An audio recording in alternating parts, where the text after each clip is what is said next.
পবিত্র ঈদ উল ফিতরকে ঘিরে টানা ৭ দিনের ছুটি শুরু হয়েছে আজ মঙ্গলবার। প্রথম দিনেই ঢাকার কমলাপুর স্টেশনে ঘরমুখো মানুষের উপচে পড়া ভিড় দেখা গেছে। সকাল থেকে উত্তরবঙ্গগামী প্রতিটি ট্রেনে অতিরিক্ত যাত্রী চাপ লক্ষ্য করা গেছে। প্ল্যাটফর্মে ট্রেন ভিড়লেই কাঙ্ক্ষিত আসন পেতে যাত্রীদের মধ্যে ছিল তীব্র প্রতিযোগিতা।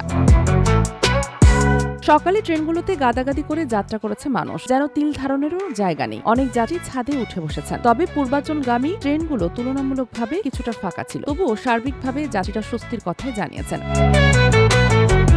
রংপুরগামী যাত্রী রফিক বলেন, কমলাপুর স্টেশনে এসে দেখি হাজার হাজার মানুষ। সবাই স্বজনদের সঙ্গে ঈদ উদযাপন করে বাড়ি ফিরছে। মানুষ বেশি হলেও ভালো লাগছে। আশা করছি ট্রেনে উঠতে পারবো।